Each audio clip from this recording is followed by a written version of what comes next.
function.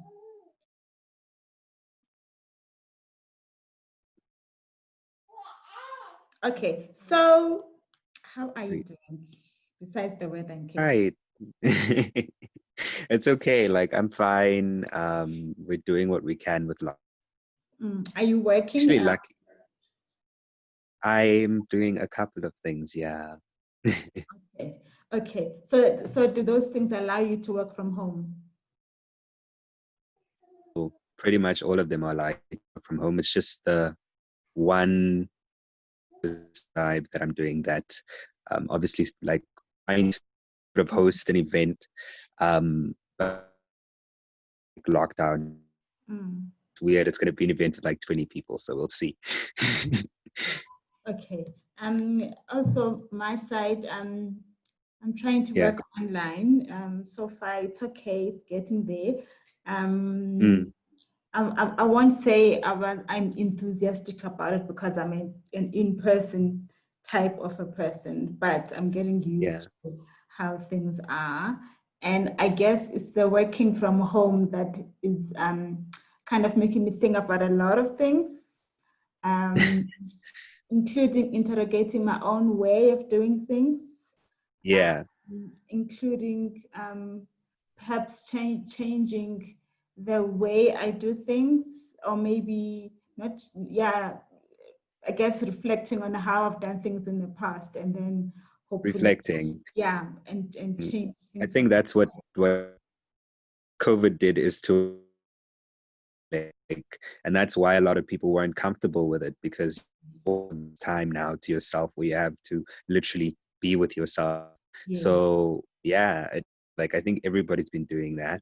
I hope that you've been okay after having to confront yourself. Not always. Some So, days I'm like, I feel you. I don't want to wake up today. I don't want to talk to anyone today. So I've had my moments where I feel like I don't want to do any work today, or I just Yeah, I don't like the feedback I'm giving this is myself. the real. I think this is the real. Are the things that I'm doing actually like do they actually matter to me, and do I Yeah, actually want to do them? And if not, why am I not doing what I want to do? yeah. So I feel you though. Every day is literally it is what it is, and yeah, you can either get swallowed by it or you Yes. can do it. I saw a meme. My favorite meme at the moment Uh-huh. is have two projects that you're doing so that if you procrastinate, you can procrastinate on the one. And then if you want to procrastinate again, you procrastinate on the other one. In that one, you're Uh, being productive. I should try that because I'm always doing one at a time. Actually, this conversation reminds me of how we used to chat when you were in high school. You know how we would just sit and talk about philosophy and everything and anything in the world. So this kind of reminds me of that.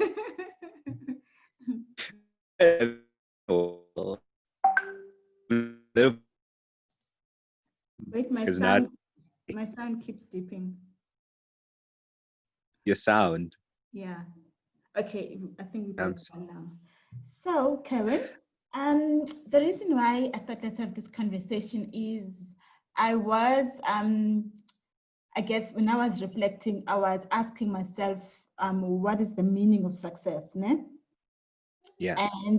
and you know, most since we worked together from high school, the way we used to measure success at high school would be, are you doing well in your grades, you know, are you going to Mm-hmm. university, you know, and now that I'm older, I understand now that that success doesn't look like it's the same thing for everyone, ne? As much as different spaces require different images of success. Especially that space we were at that time, it had a different image of Yeah. success than what I'm understanding now that I'm older as well. So, and then I kept thinking about teenagers that I've coached before and how even now, when I sit down, I look at the ones that are that went through to university and completed university and have degrees and stuff. And I know that as a society, we still look at those as having succeeded. That's what we do. And I'm being honest with myself. Then I thought, what about that young person who decided to not follow the norm? And that young person who thought, I want to first discover many other things besides what is done by everyone else. So, and then I asked myself, does that mean that young person does not fit the image of success if they are not following what is considered to be a norm? And then it came into my mind, because I know you're that person who did not follow the norm. And I must admit, because since we were in high school together, I've also had those moments where I said, Kerwin, stick to your academics. Kerwin, give me 60%. Yeah. Kerwin, give me 80%. I've been in that space with you. So you know me better than this. But then now I'm interrogating myself, Kuti. Yes, high school demanded that. And yes, sometimes varsity demanded that. But outside of that, what about that young person who decided this is not going to be my norm? So tell me about that. Yeah. So that's a lot. Like, there's a lot to unpack there.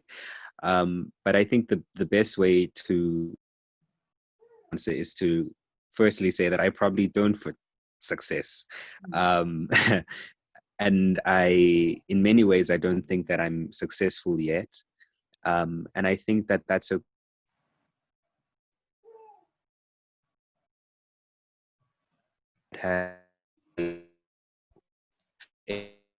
like that, and that there is, if you're just going to school and your parents are doing the most to get you through school, there is going to be pressure that is placed on you, whether by yourself or by them.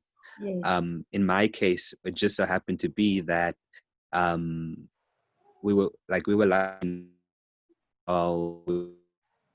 to make sure that we put in the right amount of and so on and so on, but also how we're doing, right? But I don't think that those reflections were honest all of the time, and to some extent, so it's a matter that knew that we had to get a certain percentage. We knew that we had to get through all of these. Kevin, Kevin, please remove your video so that we get the sound proper. It keeps cool. Sorry. Okay. Yes, this picture. Circle, but that's funny. Yes. Okay. Yes. So the success of what in cost some, and at that time the cost was, having to put in the work and having to achieve certain things or whatever, and that is how we defined it at that time. But what I know now for sure is that having and getting those great marks, one, were not the be all and end all of success. Because if someone or whoever might have known me in high school, I was doing as many of the different things that I could. I was maintaining my academics relatively well. I was sort of on track, to be the model of success, or be on track to be seen as someone who went through the system and became successful. You had your clubs that you formulated as well, remember? Yeah. Right. Yeah. So, I mean, I was starting things, I was running programs, I was, there was a lot that I was doing, to be quite honest, in high school. But all of those things, or what I've come to realize, that very few of those things matter right now. In the sense that those things, they taught me certain lessons, but they in and of themselves did not make me successful. Okay. In other words, even if I hadn't have done those things, the only thing that I would probably have missed from those things is the development that I got from those, right? So I did those things, a lot of those things I did because I enjoyed them, right? And at points in time that became very hard, because it almost came to a point where it was like, you're not balancing these things. Mm. Lots of conversations around time management um, and those excelling in those other spaces. Yes, they were seen as good, but they weren't necessarily seen as things to measure success from, right? Mm. But what I will say is that those things make me the person that I am today, or are the things that like broaden my mind. um, and and yeah, but anyway, so do high school, and this person who is seen as doing the things that need to be done, and then go to university. And obviously in university, 2 years in, I have to drop out, right? What do, um what do you think changed for you, Karen, at university?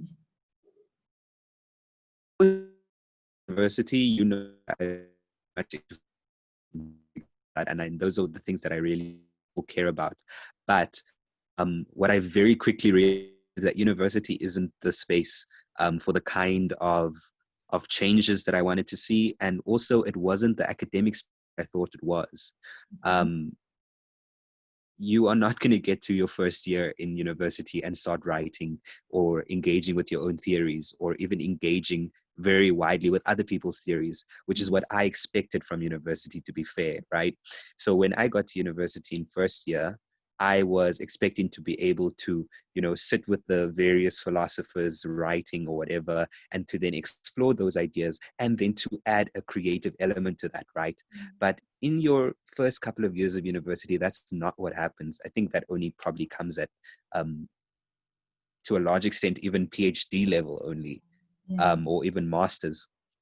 And for me, that wasn't what education was. That wasn't what education should be. So for me, principally, I had a problem with that, right? Mm. Um, but secondly, also realizing that, why am I putting all of this pressure onto myself to get, to get A's and to get all of these different things?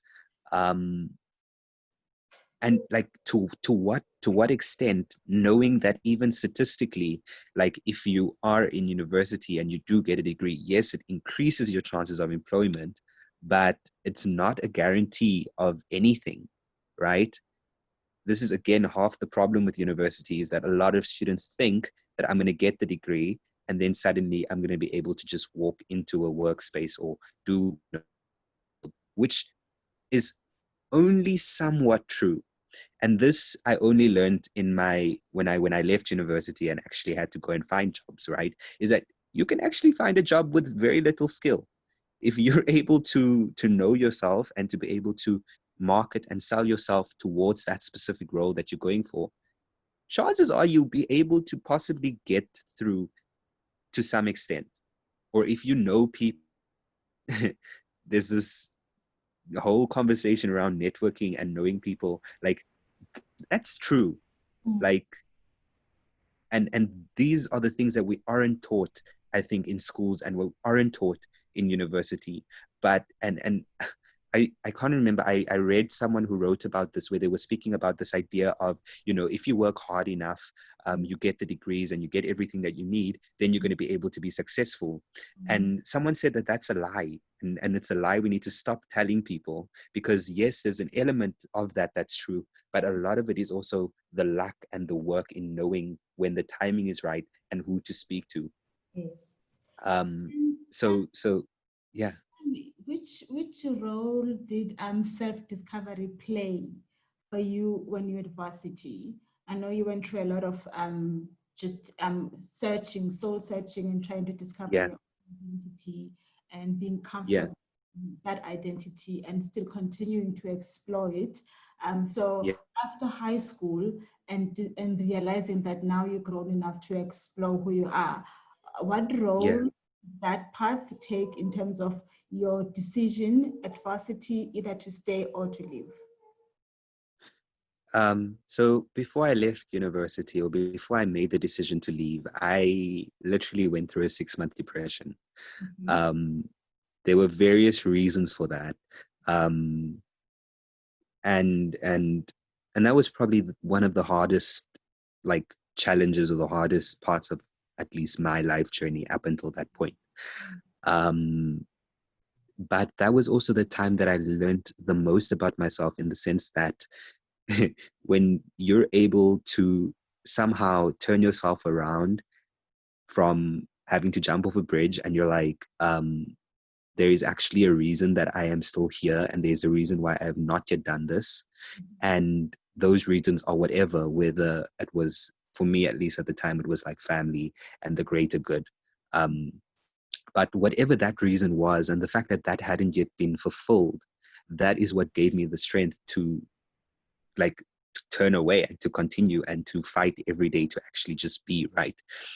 But more than that, it also taught me that my identity had become so, or my sense of worth, or I am a successful person, or I am, smart, or I am whatever. Um, I had to, that isn't validated simply by a piece of paper that says, now you are.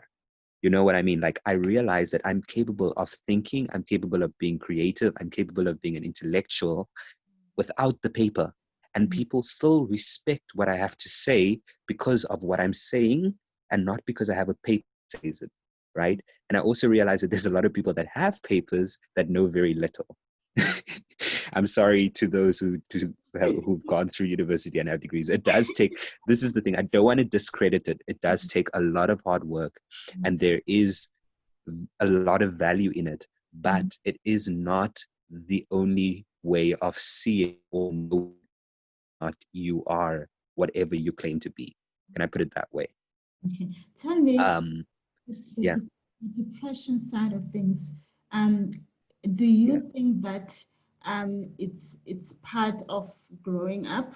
In terms of, I've noticed that most tertiary institutions in that first year, they usually have a lot of young adults who are depressed or going through some depressive episode. Hence, you'd find that there's lots of suicide at universities and colleges and everywhere else after high school. Do you think it's part of growing up, or do you think it's influenced by factors around you growing up? No, so I don't think that it's necessarily part of growing up, right? Because if it were, then pretty much everybody would be depressed at some stage, which I don't think is true. But I do think that there's a massive gap, and this is something that has been said countless times by various people, right? There is a massive gap between high school and university. And that gap isn't in terms of the amount of work required. That the there's I think that there's a massive gap in knowing yourself that school does not fill. Right? We become so focused on schools as being, the unit standards and the outcomes, that needs to come out of it at the end of the day, that we forget at the end of the day that there are various different people going through that system. And when those people do not know who they are, it becomes very, very hard for them to navigate the world in general.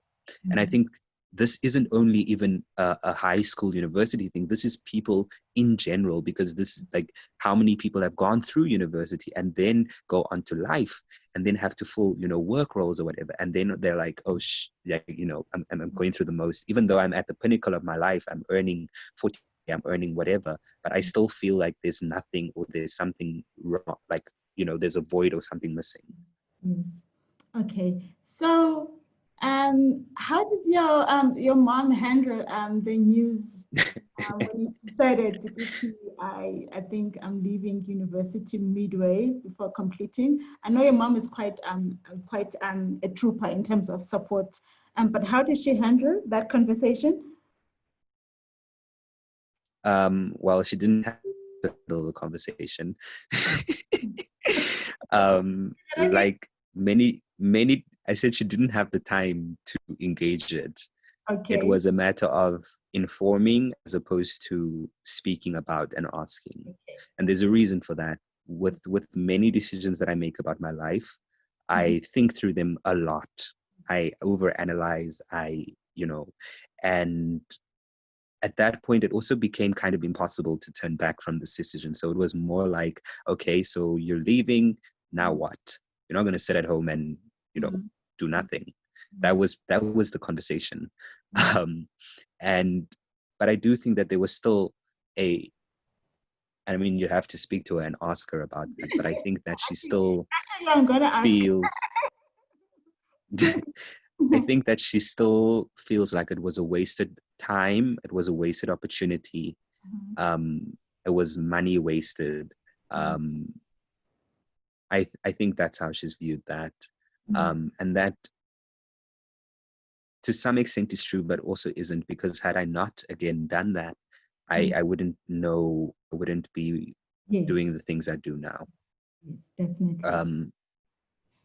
Yeah. But in terms, sorry. You know what I had always appreciated about you, even when you were in high school, was the fact that you were able to think things through with an ability that was quite uncommon for most teenagers at that stage. That's why it was quite easy for us to handle the academics and the goals and put them aside and then discuss philosophy, because you always had a way of approaching your thought process, and also of tackling things around you philosophically, and also just how you came to certain conclusions and decisions about things.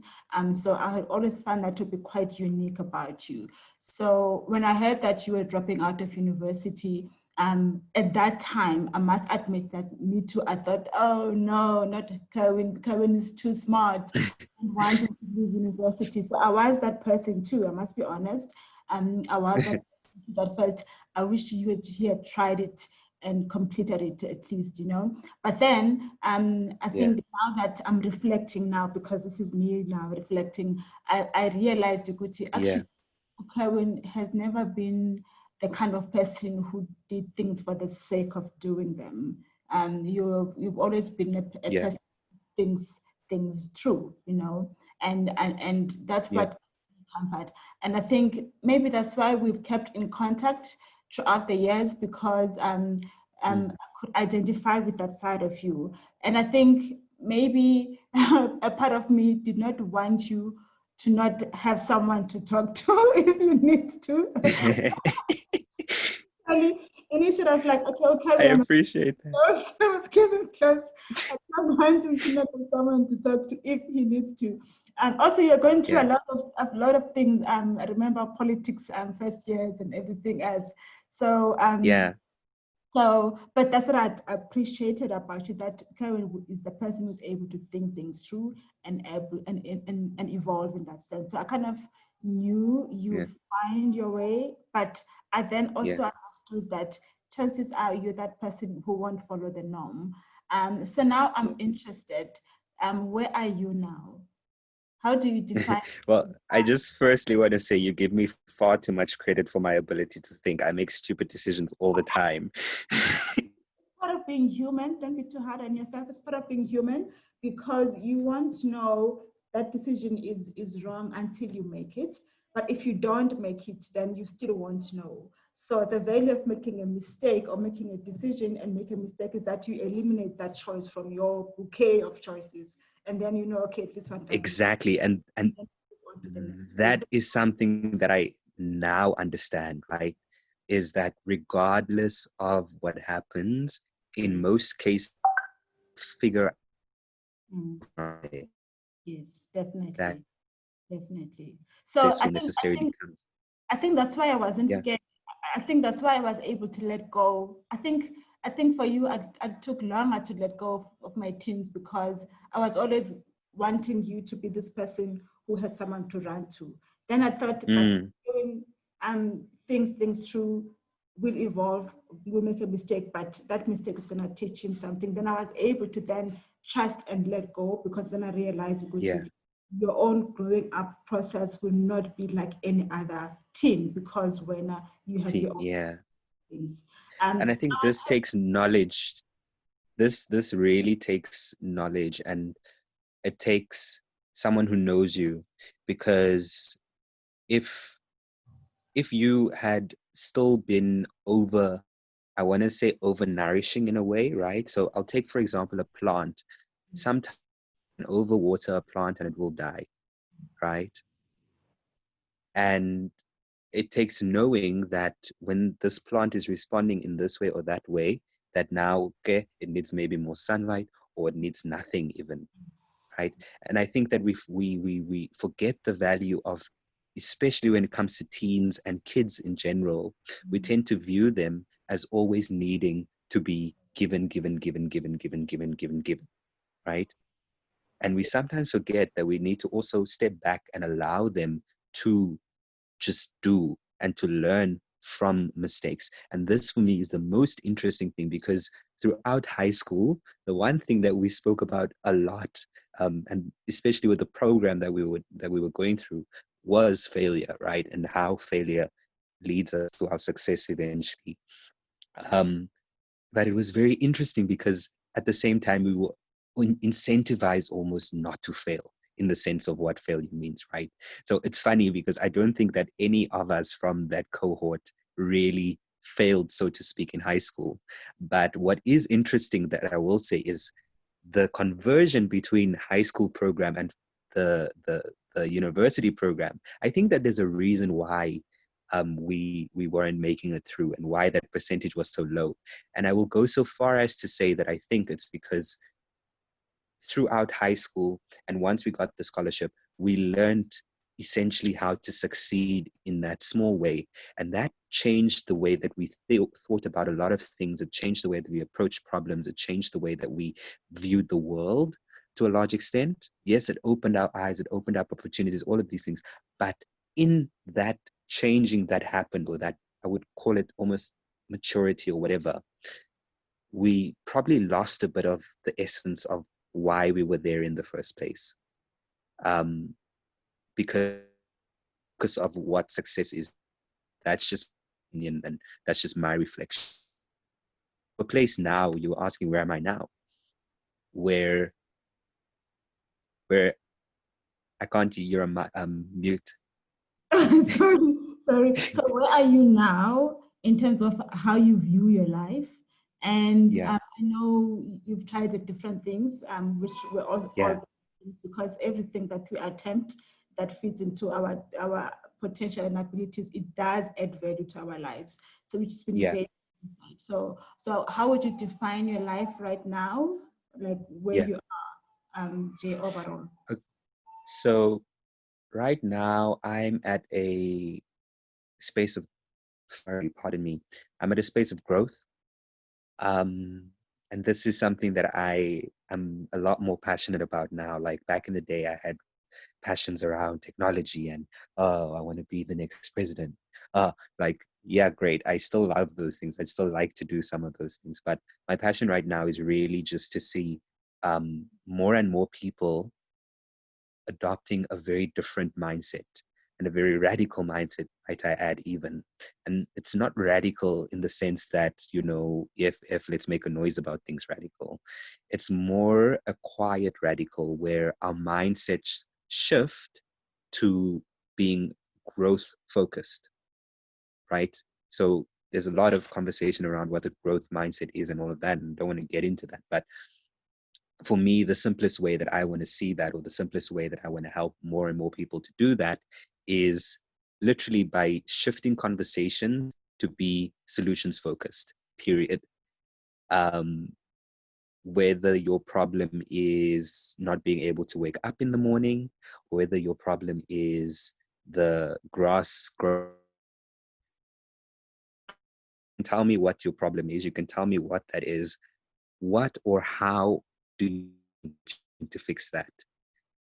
And whether it's a simple solution that's been tried and tested, or whether it is a solution that no one is thinking about, that is what I'm interested in getting to know out of people. And so, yeah, that's what I'm doing at the moment. I'm involved in a pretty big program at the moment, where I'm learning a lot of new things, exciting things, and I'm being challenged because it's things that don't come naturally to me. Um, well, I mean, it depends on how you look at it, but there is a lot of challenge that's happening in that space. that I'm obviously doing is running. I recently at least co-founded a creative collective called Freestyle Saturdays. And the whole idea with that is just for people to be authentic, for people to be able to, you're on mute. It's based in Cape Town, isn't it? Yeah, so at the moment it's based in Cape Town, and the idea is just for people, for artists at least, to be authentic in expressing themselves. And our aim is to try to find Cape Town sound. So we'll see how that comes about. But there's something that happens when we trust our intuition, right? You speak about finding your way back. And I would say I'm very much in the way back stage. And when I say finding my way back, I'm really speaking to finding my way back to myself. So in the sense that I can remember when I had the program, I was like, what, 13, no, 12, however. And I remember writing down specific things when they ask, what do you want to do when you grow up, right? Or what do you want to be? And I remember that I didn't have just oh, I want to be a businessman. It was, I want to be a businessman. I want to be a singer. I want to be a da da da da da da da da. And somewhere along the line, people have obviously been like, oh, but you can't do all of those different things. And this is what people get told all the time. If you are a whatever, if you're an accountant, you're an accountant. You don't have the time to go and, be an artist, or you don't have the time to go and, I don't know, write a philosophy thesis. And I think that is the trap that we fall into, of limiting what we're able to do so that we can gain in the sort of material sense, right? So we will limit ourselves to our professions, our degree.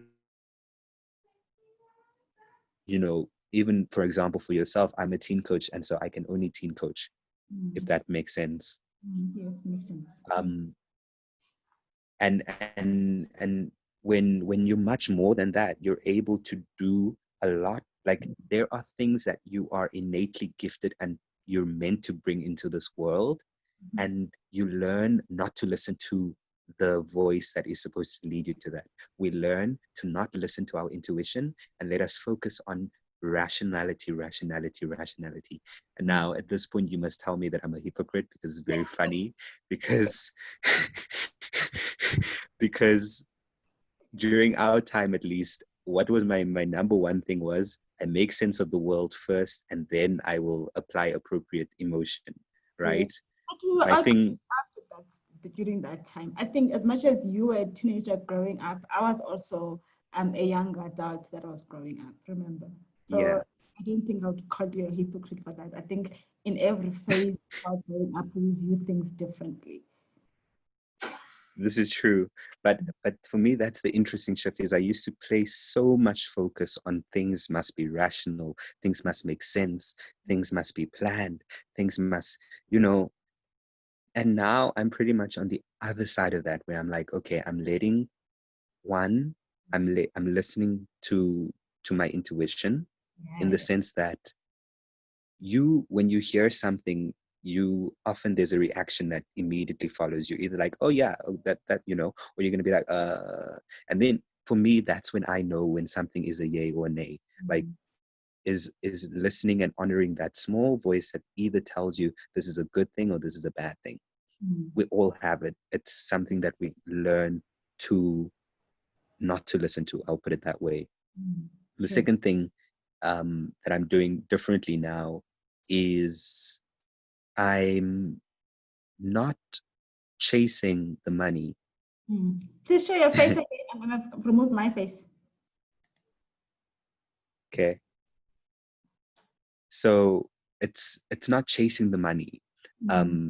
So many people often say, that you should do what you love, and the money will follow that. And I don't know if that's true or not, but what I do know is that I've been in the space where It's true. I can attest, it's true. that's good.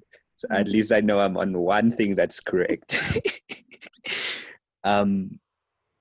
But honestly, that is what it is. Like, it's as simple as that.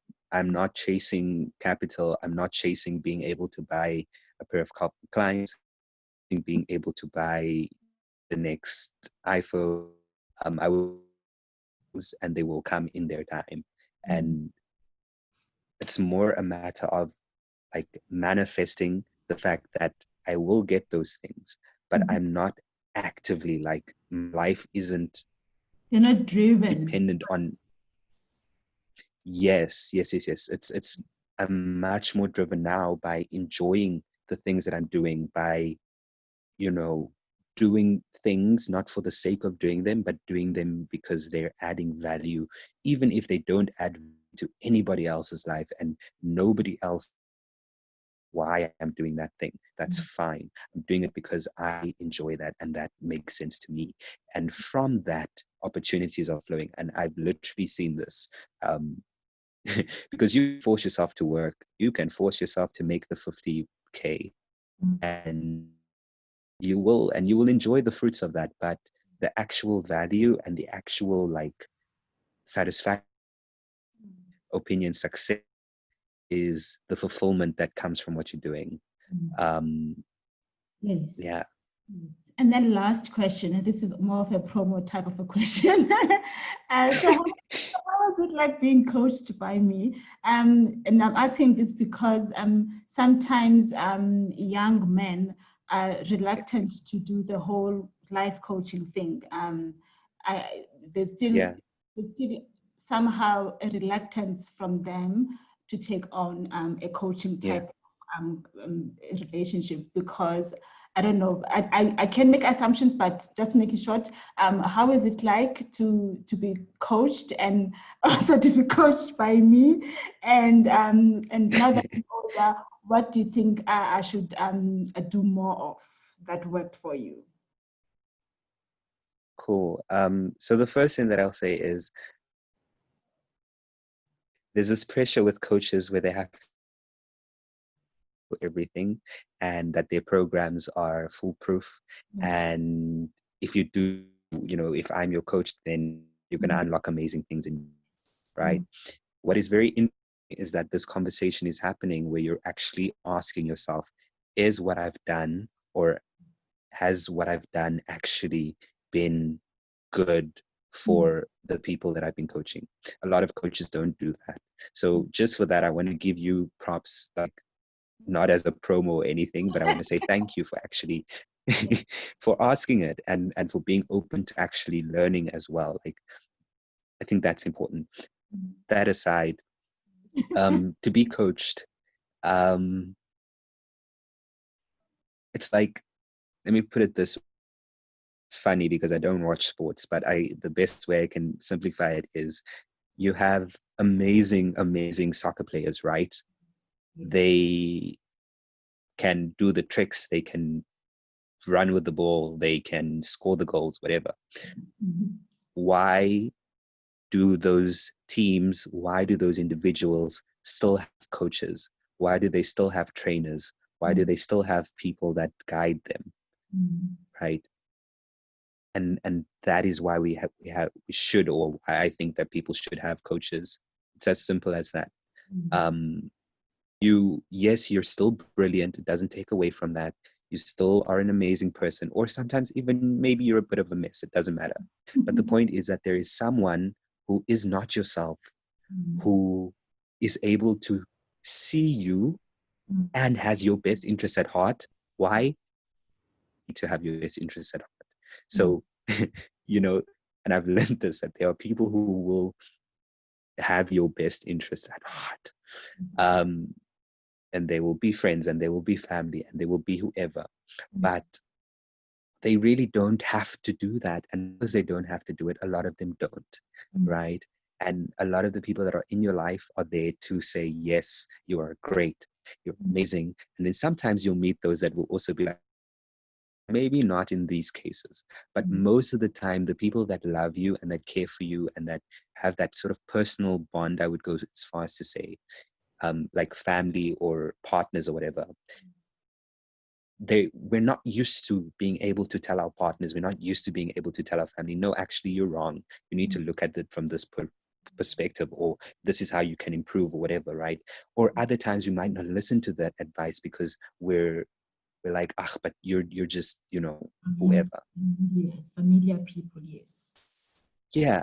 And I think that's why we need coaches, because they're people that are external to us. They have walked a path and they've learned certain things. If your coach is the same age as you, I don't know, guys, unless, you know, I think you certainly can, but unless your coach has done what you want to do, then they shouldn't be your coach. And when I say that, I mean, you'll have different mentors and different coaches at different stages for different things, right? For teenagers and adults, I think there are many people who have done what you want to do and grow as a, but how do you even, like, how do you figure that out? But in this regard is, for someone that has been coached by you, there's a great amount of care, and there's a lot of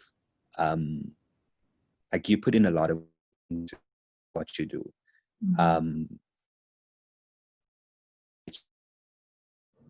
After, when you had to be my coach, so to speak, that we were still engaging, that we were still checking, or that we would still talk or check in or whatever. Like, that means something, because that means that there's really, it's not just the fact that you're the coach or the team coach. It means that you actually really care about these people. The human elements. And yeah.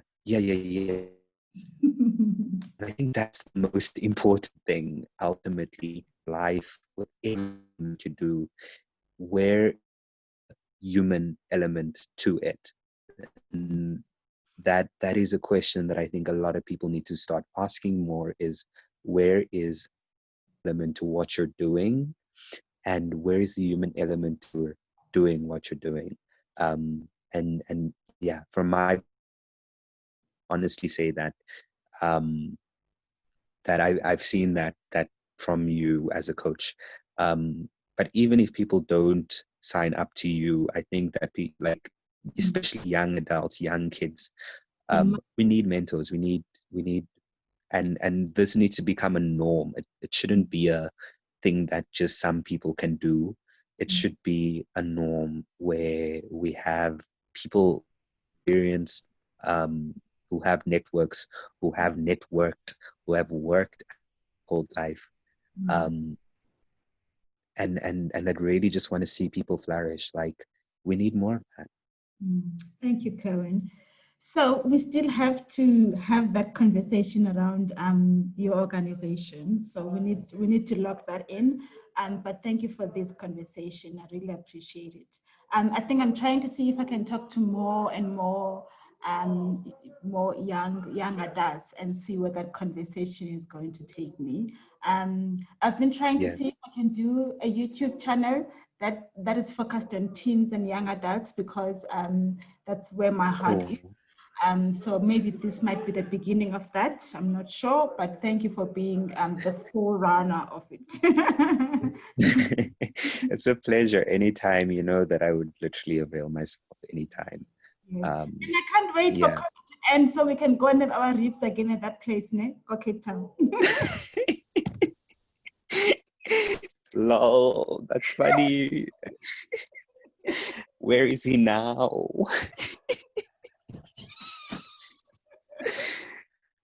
Oh gosh. Anyway, thanks so much. Thank you for having this conversation, and all of the best. Thank you, Karen. I appreciate it. Thank you for your time. Hey. It's a pleasure. Bye. Bye. So I wanted to just close this conversation with Karen and just reflect a little bit more. So we met when he was in grade 8 up until he got to matric. And then after matric, he then went to university, and then that's when our coaching conversation ended.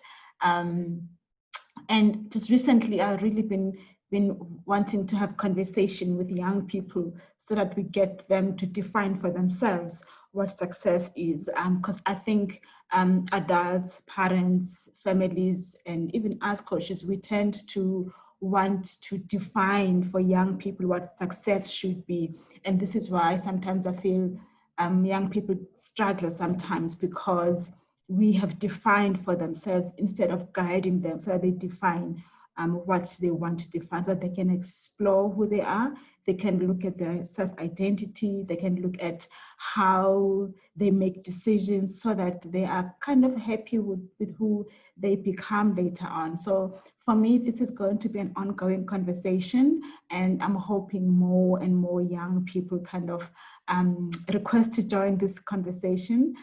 It's easier when I talk to people that have been in my coaching space a bit, because I then know more about you, but I can still have this conversation even if you've never been coached by me, because we can then do a self-exploration type of conversation. So thank you to Karen for this time, and I'm hoping that this conversation is going to continue.